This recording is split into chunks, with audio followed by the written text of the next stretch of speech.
Day 9 of my fitness journey.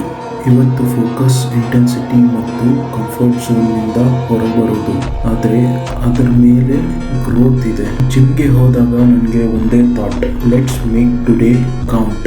Warm up ಇಂದ start ಮಾಡಿದೆ, body ready ಮಾಡೋಕ್ಕೆ, ಬ್ಲಡ್ ಫ್ಲೋ ಮಾಡೋಕ್ಕೆ. ಅದರ ನಂತರ ಹೆವಿ ಸೆಟ್ಸ್. ಇವತ್ತು ಲೆಗ್ ವರ್ಕೌಟ್. ಬರ್ನ್ ಫೀಲ್ ಆಯಿತು, ಪೇಯ್ನ್ ಎಂಬ್ರೇಸ್ ಮಾಡಿದೆ.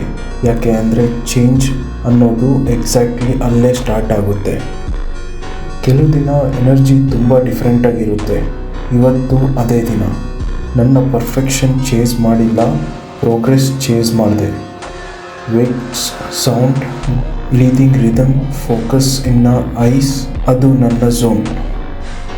ಈ ಜರ್ನಿ ಬೇರೆ ಯಾರಿಗಿಂತ ಬೆಟರ್ ಆಗೋಕ್ಕೆ ಅಲ್ಲ, ನನ್ನ ನಿನ್ನೆಯ ವರ್ಷನ್ಗಿಂತ ಬೆಟರ್ ಆಗೋಕ್ಕೆ. ಪ್ರತಿದಿನ ನನ್ನ ಸೆಲ್ಫ್ಗೆ ಪ್ರೂವ್ ಮಾಡ್ತಾ ಇದ್ದೀನಿ.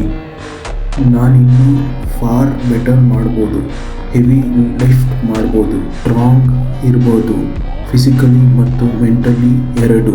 Day 9 complete. ಫೈರ್ ಇನ್ನೂ ಅಲೈವ್ ಇದೆ.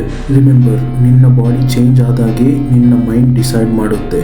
ಕನ್ಸಿಸ್ಟೆಂಟ್ ಆಗಿರೋಣ, ಸ್ಟ್ರಾಂಗ್ ಆಗಿರೋಣ ಮತ್ತು ನಿನ್ನ ಬೆಸ್ಟ್ ವರ್ಷನ್ ಚೇಸ್ ಮಾಡೋಣ ಅಂತ.